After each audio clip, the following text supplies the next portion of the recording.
ये जिन लोगों ने ये स्कूल खोला या इस ट्रस्ट से जुड़े हुए हैं, ये हमारे जैसे हैं। वो भी फौज में भर्ती हो सकते हैं, वो भी ऊपर तक जा सकते हैं, वो भी बड़ी चीज बचती है। वो क्यों प्राइवेट 10,000 रुपए पर क्यों नौकरी करे?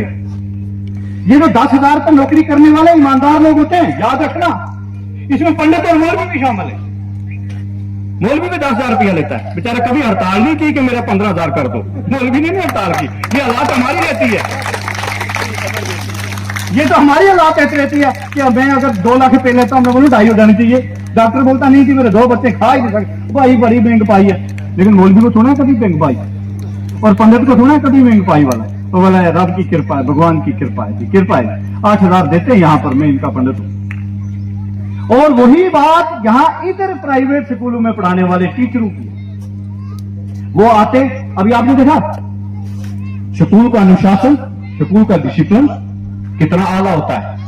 और वहां के जो अपने प्रिंसिपल साहब है और ये बच्चे हैं, ये जो मैडमें हैं, इनकी तनख्वाह कितनी देते हैं? 10,000। और एक साइड में सरकारी स्कूल का जरा देखना 1.5 लाख रुपया ले रहा है, और उसकी टेंशन ही नहीं पूरी होती, उसकी टेंशन ही नहीं खत्म हो रही, उसकी अटेंडेंस ही नहीं मिल रही, उसकी हाजिरी नहीं मिल रही। बोला जी 40 बच्चे हैं तो 20 ही आते हैं, तू क्या कर रहा है आज तक?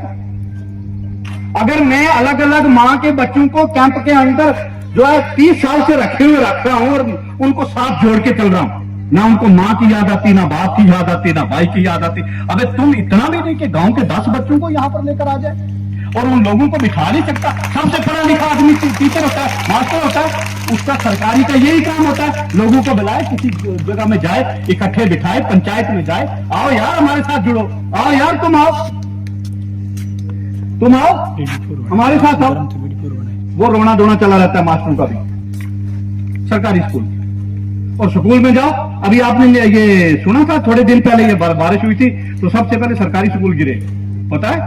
बनाने वाले ठेकेदार भी बड़े महान व्यक्ति होते हैं, और इनको अपने ही दम पर बनाया, खुद ही चलाया। एक क्यों नहीं गिरते? प्राइवेट क्यों नहीं गिरते? प्राइवेट क्यों नहीं गिरते? कौन सा हम इनको सोना दे रहे? भाई इलम जी, कौन सा हम इनको सोना दे रहे? कौन सा कभी आके पूछते हम इनको कि प्रिंसिपल साहब स्कूल की क्या दिक्कतें? कभी हमने 10 रुपए की टाट खरीद के दी है? कभी हमने यहां पर कोई डेस्क दिया है? कभी हमने यहां पर कोई 4 चेयरें दी हैं? बस वही बात, बच्चा ना पढ़े कोई बात नहीं, ये सबकी कॉमन बात करता हूं, भारत की प्रॉब्लम है। बच्चा ना पढ़े, बस फलाना जीतना चाहिए, फलानी पार्टी आनी चाहिए, फलाना जीतना चाहिए, फलाना हरना चाहिए, फलाना। बात राष्ट्रपति वाली, काम उसका 1 रुपए का नहीं होगा, काम उसका 1। क्यों चाइना हमसे आगे हो जाए? हम भारतीय, हम आगे होंगे, समझ गया? क्योंकि सारे जहां से अच्छा हिंदुस्तान हमारा, वो चाइना नहीं लिखा, सारे जहां से अच्छा हिंदुस्तान हमारा, ऐसा तो नहीं लिखा। सारे जहां से अच्छा हिंदुस्तान हमारा, हम बुलबुल हैं इसकी, ये गुलस्तान हमारा। गोदी में खेलती हैं जिनकी हजारों नदियां, गुलशन है जिनके दम से रिश्ते जना हमारा। ए आबरुए गंगा वो दिन है याद तेरे किनारे योनानु मिश्रे रूमा, ये समझा, योनानु मिश्रे रूमा सब मिट गए जहां से आप तक, मगर है बाकी नामो निशान हमारा।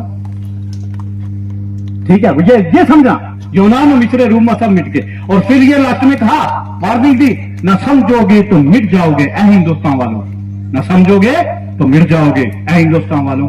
तुम्हारी दास्तान तक भी ना होगी दास्तानों में, तुम्हें कोई पहचानेगा नहीं।